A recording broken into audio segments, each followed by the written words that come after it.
Hi there, welcome to Floating in Dreams. This is my palette battle video with Fantasy Cosmetica.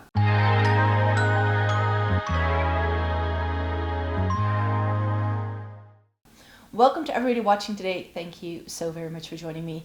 I currently own 7 Fantasy Cosmetica eyeshadow palettes, and I have been doing this monthly video for the entire year where I pick all of the eyeshadow palettes that I have from a given brand and I put them into different categories and I pick my favorite, and then as we go through all of the different rounds, we come to my favorite palette from that brand.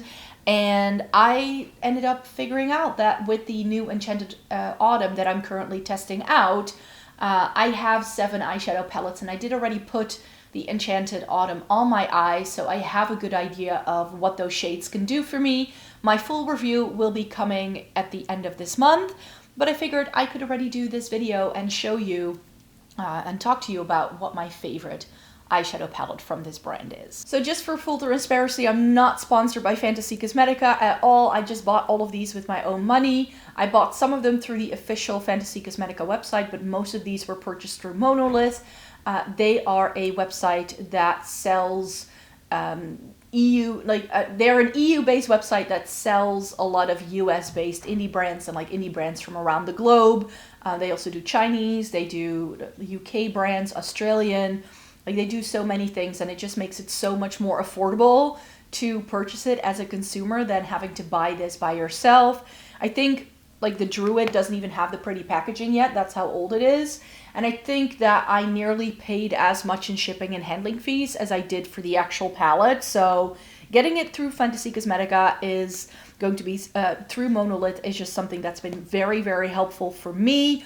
I am affiliated with them. There is a link in the description box, and I do have a code that usually gets you 5% off, but MONOLITH very often deactivates the codes to around big release. Yeah, these are the palettes that I have from Fantasy Cosmetica. Let me whiz you through them. The Harvest of Souls is on my personal Black Friday wish list, so I hope to get that through MONOLITH myself. I will be placing an order again through their website for that new Halloween palette they came out with, because I'm super excited for that one. So I hope it doesn't sell out before I can pick it up.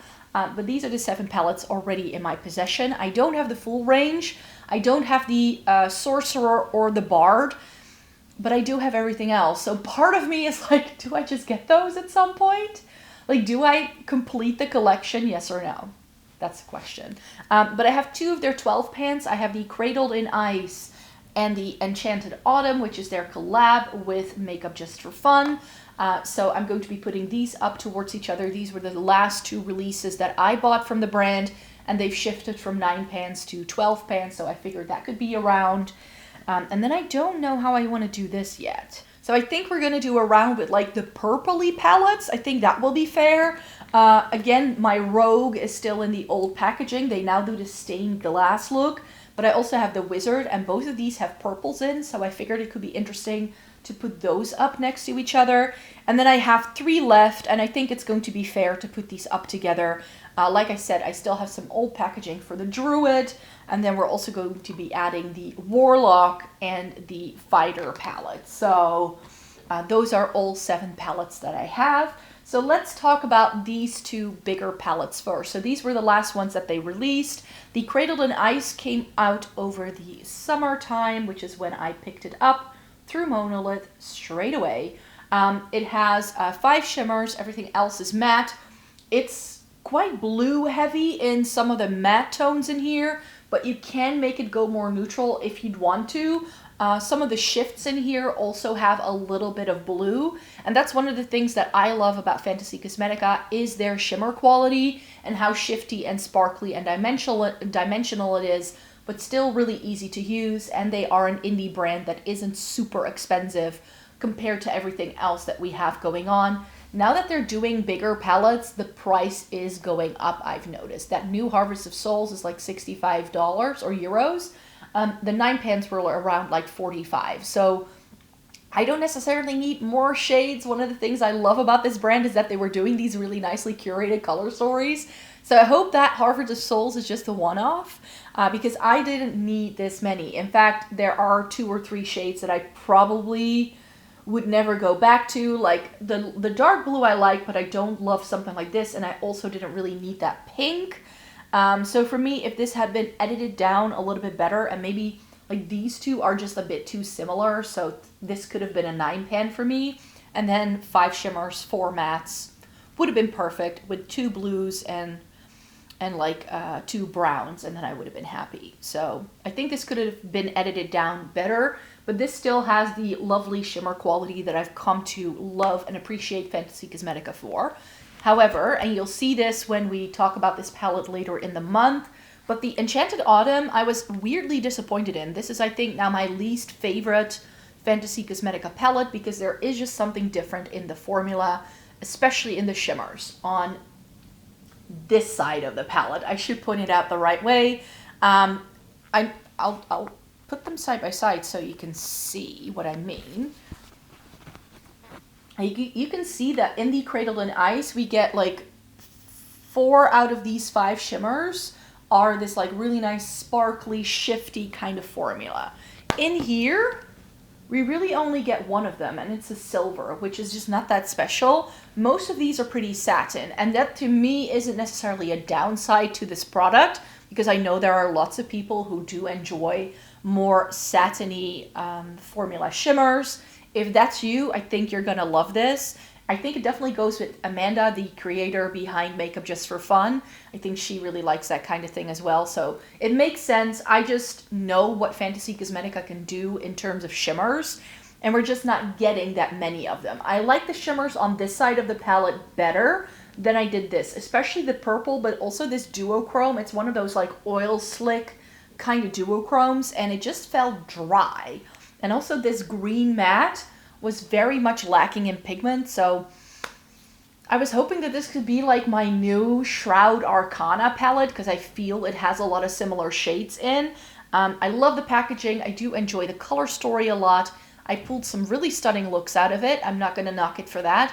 But in terms of what I know this brand can do, the Cradled in Ice is going to go on to the next round, and the Enchanted Autumn is going to go down as one of my least favorite ones. Then we need to pick between the purpley palettes, and this is this is the worst choice to make because the Rogue has been one of my favorite palettes of all time.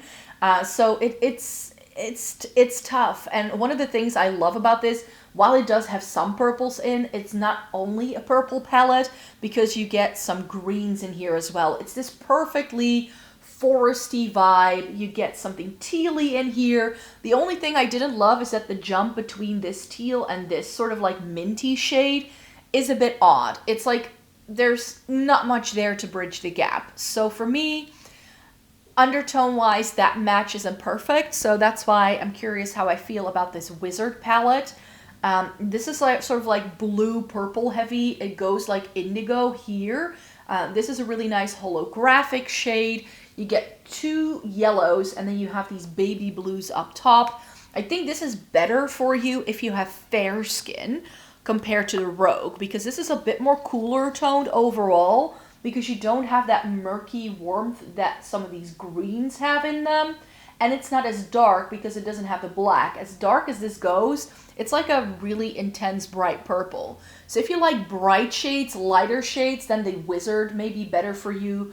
But I like my grungy thing, so just pure based on vibes, I'm going to go with the Rogue. It's a long-standing favorite for a reason, and I'm going to put the Wizard aside. It's still a very solid palette. I really like the shimmers in there, but the Rogue still has my heart. And then we need to pick one of these 3, and this is such a tough choice because I like all of these. The Warlock was definitely a bit of a wild card when I tried it for the first time. I wasn't sure I was going to like this, but the color story looked interesting. It definitely, again, has that grungy vibe that I like. And this is different. This is so different from any other brand and what they've been doing. This really bright green is a weak shade in the palette. It's not something you can put in the crease and like build up, and it's not going to look this vibrant and intense.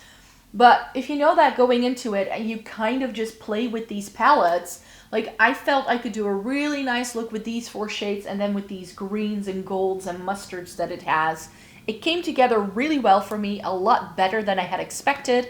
The reds in this pull a little bit more pinky on me. So it definitely works, but it's still, if I look at this, it's still a challenge in my brain. So for that reason, I know it's not going to be this one that I will be picking to go to the next round. And then we have the Fighter and the Druid, and this is such a tough choice. The Druid was my first Fantasy Cosmetica palette. I bought it, I think, when I started seeing this brand on other YouTubers' channels. I became curious and I wanted to try it. This is essentially Subculture with better shimmers. That's the way I feel about this palette. If you've ever missed out on Subculture, because I know sometimes people will say that to me, buy this instead, because you get those mattes that are so amazing in the Subculture. You get the same sort of shades. At least they are the kind of shades that I reach for when I use my Subculture.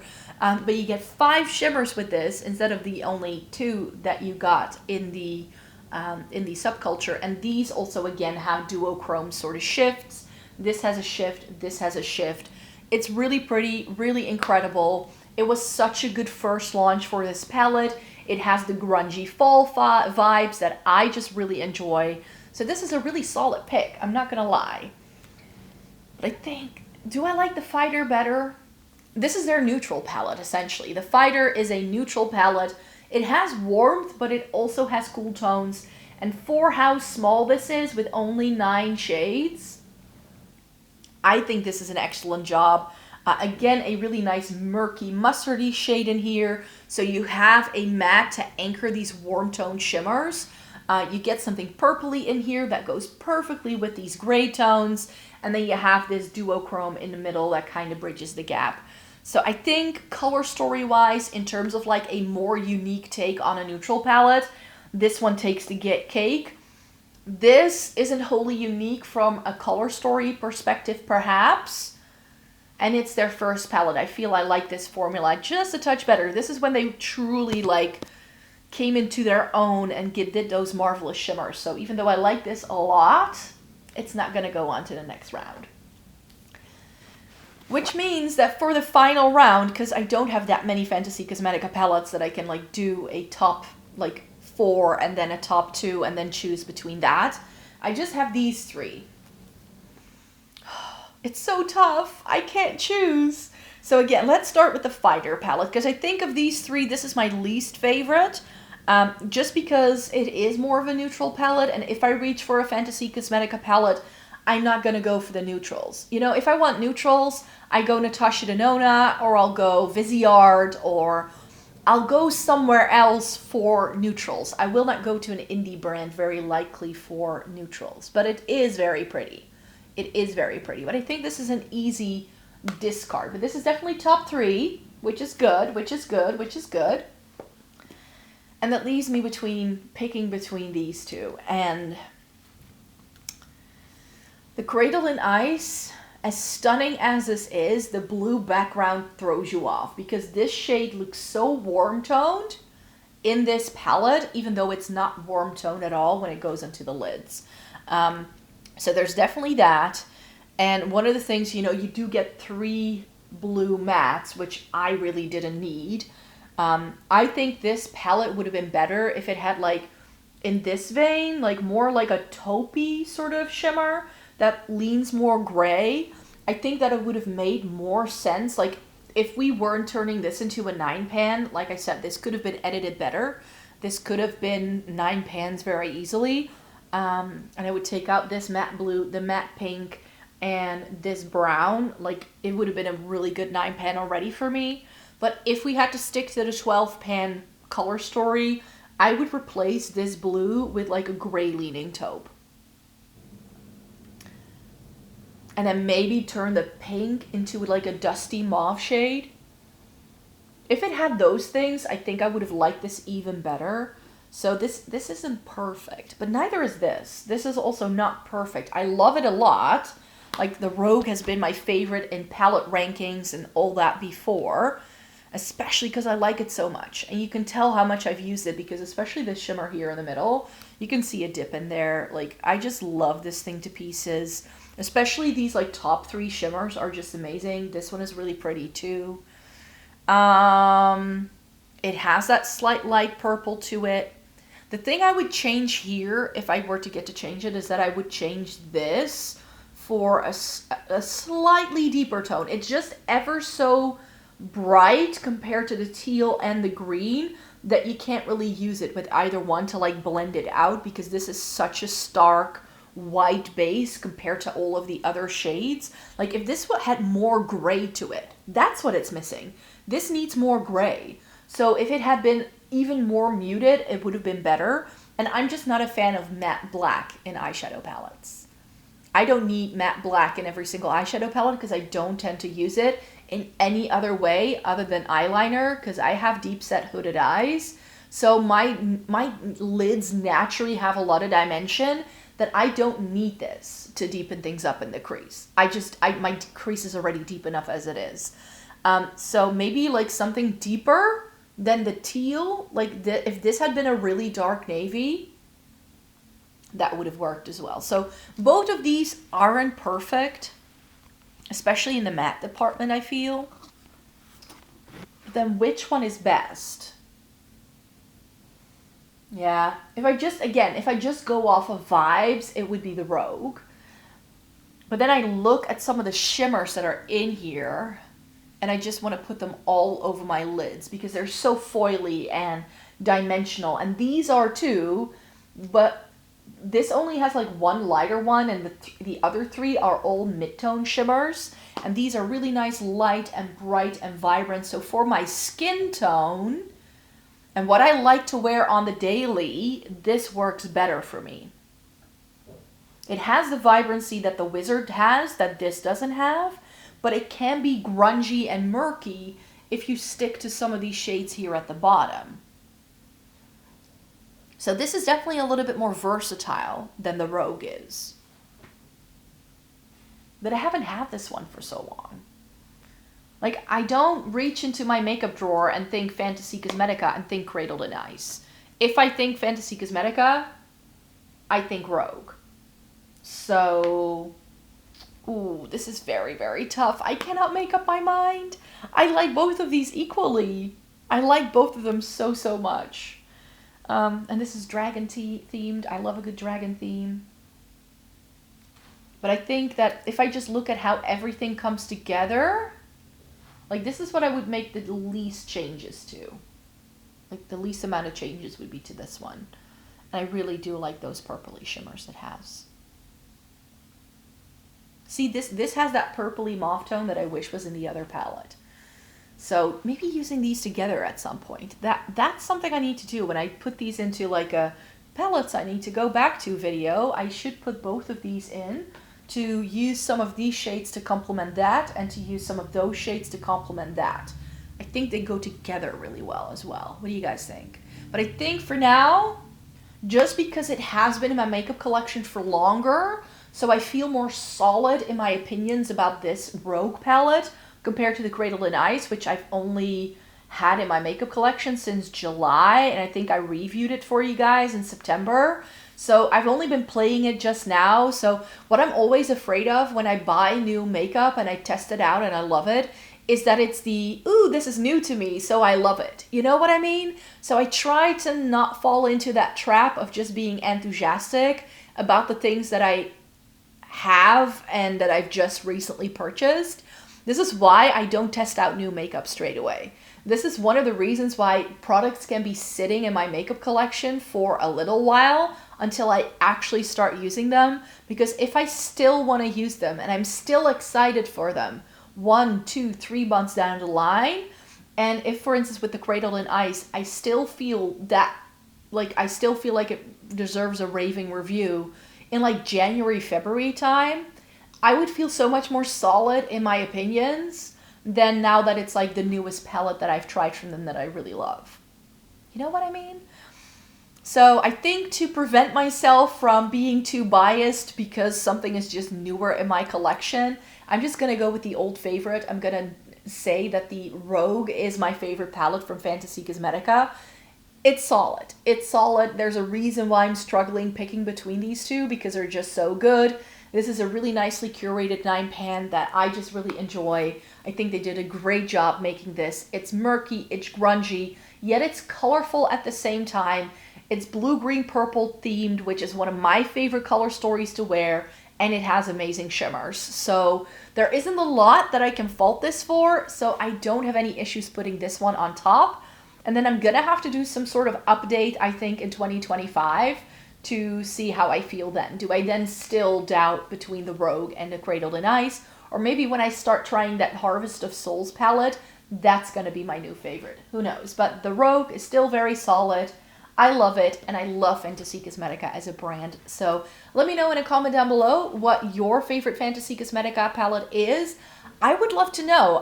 Do you agree with my thoughts? Maybe I was super rambly and it didn't make any sense, so I do apologize for that. But what I tend to do with these videos is that I don't really plan this. I know that I have the brand selected that I want to talk about that month, but I'm not going to do a lot of pre-work to determine what I want. It kind of comes to me as I'm filming, so that's why it was perhaps a little bit rambly, but I do apologize for that if that was the case.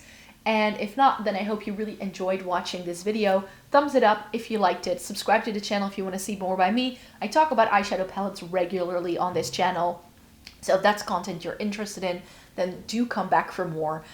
Subscribe to the channel if you feel like it. I post 4 times a week on this channel, once a week on my other channel, and I have a blog where I review a lot of products as well. So you can follow me on one of those spaces because I do make new content on the daily pretty much. So hope to catch you in one of those spaces, and I hope you have a great day.